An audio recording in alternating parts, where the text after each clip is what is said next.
என் செல்ல பிள்ளையே, உனக்கான நல்ல காலம் ஆரம்பமானது. என் பிள்ளையே, உன் வளர்ச்சிக்கான தடைகள் அனைத்தையும் உன் அப்பா நான் அகற்றிவிட்டேன்.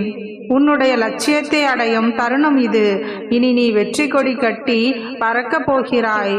ஒரு மனிதனின் புகழ் என்பது பணத்தாலோ பதவியாலோ கிடைப்பது பெரிதல்ல, அவன் நடத்தையால் கிடைப்பதே நிஜமான புகழ்.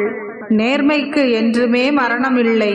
உன்னை பயன்படுத்தி தூக்கி எறிந்தவர்களுக்கு ஒரு நாள் அவர்கள் மற்றவர்களால் பயன்படுத்தப்பட்டு தூக்கி எறியப்படுவார் என்பதை நீ நினைவில் கொள். காத்திரு தங்கமே, மகிழ்வதற்காக அல்ல, அவர்களை மன்னிப்பதற்காக. ஏனென்றால் நீ என்னுடைய பிள்ளை. நீரோடைக்கும் பாறைக்கும் இடையில் நடக்கும் இடைவிடாத போராட்டத்திற்கு நடுவில் நீரோடை வெற்றி பெற்றது. அதன் பலத்தினால் அல்ல, அதன் விடாமுயற்சியால். நீ முயற்சி செய்து கொண்டே இரு என் பிள்ளையே. நீ வெற்றி என்னும் இலக்கை உன்னுடைய முயற்சியாலும் என்னுடைய ஆசீர்வாதத்தாலும் நீ அடைவாய். என்னிடம் வருபவர் நிச்சயம் அமைதி பெறுவார். அவர்களின் எல்லா விருப்பங்களையும் அப்பா நான் நிறைவேற்றுவேன். என்னுடைய குழந்தைகள் நிறைய நம்பிக்கையோடு என்னிடம் வருகிறார்கள். நான் அவர்களை ஒருபொழுதும் வெறும் கையோடு திருப்பி அனுப்ப மாட்டேன். அவர்களுக்கு என்ன தேவையோ அதனை முழுமையாக என்னுடைய ஆசீர்வாதத்தால் அவர்களுக்கு தந்தருளுவேன். உனக்கு எது தேவையோ நிச்சயம் அது உன்னிடம் வரும். நீ இழந்த அனைத்துமே நிச்சயம் உன்னிடம் வரும். நல்லதே நினை, நல்லதே செய், உனக்கு நல்லதே நடக்கும். நான் அதனை உனக்கு நடத்தி வைப்பேன். வாழ்க்கை நீ நினைத்தபடி உனக்கு சிறப்பாக அமையவில்லை என்றாலும் பொறுமையும் தன்னம்பிக்கையும் தான் தைரியம். அதனை நீ ஒருபொழுதும் தொலைத்து விடாதே.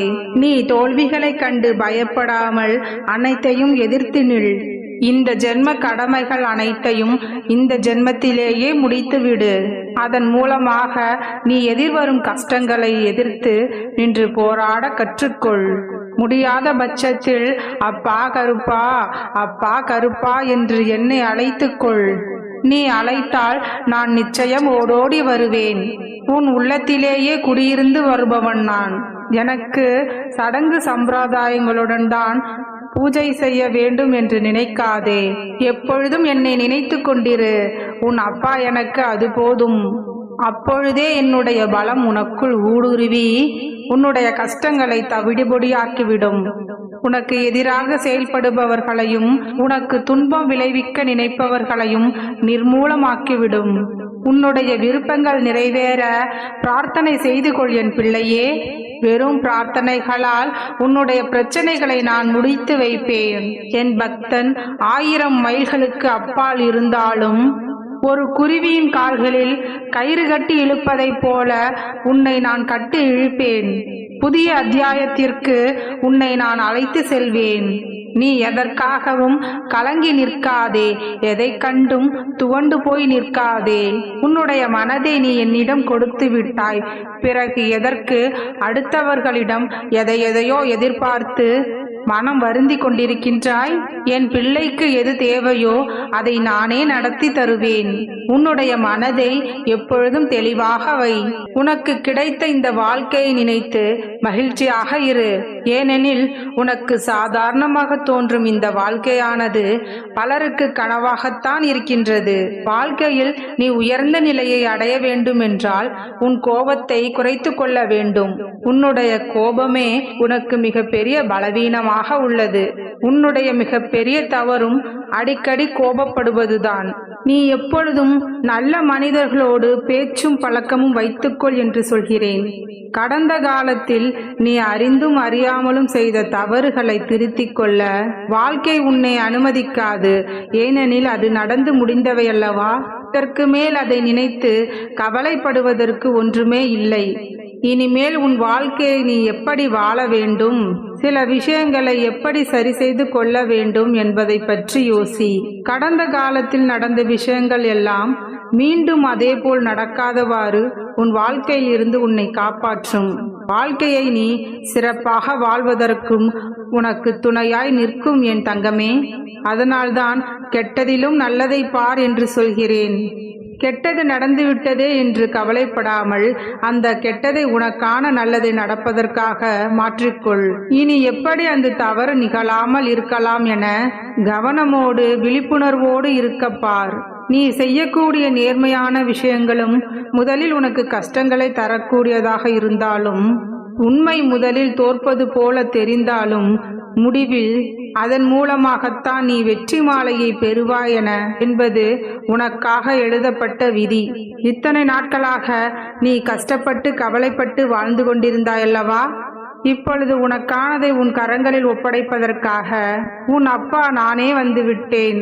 இப்பொழுது உன் வாழ்க்கையில் இருக்கக்கூடிய சிறு தவறுகளை திரித்து கொள்ளாவிட்டால் அடுத்து நீ செய்யக்கூடிய பெரிய தவறை தவிர்க்க முடியாததாக மாறிவிடும்.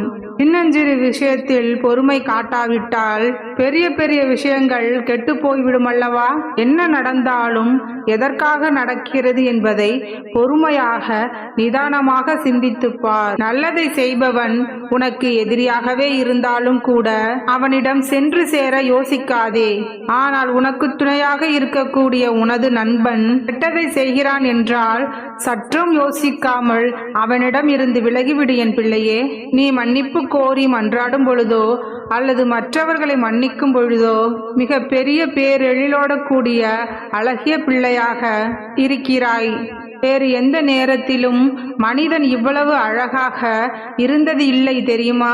செய்த தவறை உணர்ந்து எப்பொழுது மன்னிப்பு கேட்க தயாராகிறாயோ அல்லது வேறு யாராவது செய்த துரோகத்தை எண்ணி உன்னிடம் மன்னிப்பு கேட்கும் வரும்பொழுது நீ அதை மறந்து மன்னித்து விடுகிறாயோ அப்பொழுதுதான் உன் வாழ்க்கையை நீ அர்த்தமுள்ளதாக மாற்றி விடுகிறாய். சில பழக்கங்களை சரியாக முறையாக கவனித்து கொண்டே வா. அதன் மூலமாக உனக்கு நல்ல குணங்கள் உண்டாகும். நல்ல குணம் உள்ளவர்களுடனும் நல்ல மனிதர்களுடனும் நீ பழகினால் உன்னுடைய குணமும் அறிவுள்ளதாக தெளிவானதாக மாறிவிடும் என் தங்கமே. ஒரு விளக்கிலிருந்து 1000 விளக்கிற்கு ஒளியினை ஏற்றினாலும் கூட அந்த விளக்கின் ஆயுள் குறைந்து போகாது என் பிள்ளையே. அதே போலத்தான் நீ மகிழ்ச்சியாக இருக்கும் பொழுதும் சந்தோஷமாக இருக்கும் பொழுதும் அதை மற்றவர்களிடம் பகிர்ந்து கொள். உன் மனதிற்குள் வருத்தங்களும் கவலைகளும் இருக்கும் பொழுது அதை மற்றவர்களிடம் போய் சொல்லி அதனை இன்னும் மிக பெரியதாக மாற்றிவிடாதே. இந்த உலகத்திலேயே மிக சக்தி வாய்ந்தது மனிதனின் புன்னகை தான் என் பிள்ளையே. நீ புன்னகை புரியும் பொழுது உன்னை பிடித்தவர்களுக்கு அது மகிழ்ச்சியாய் அமையும். உன்னை வெறுப்பவர்கள் உன் புன்னகையை பார்க்கும் பொழுது என்ன நடந்தாலும் எது நடந்தாலும் இவர் சந்தோஷமாக சிரித்து கொண்டே இருக்கிறாரே என அவர்கள் வருத்தப்பட்டு வேதனைப்படுவார்கள்.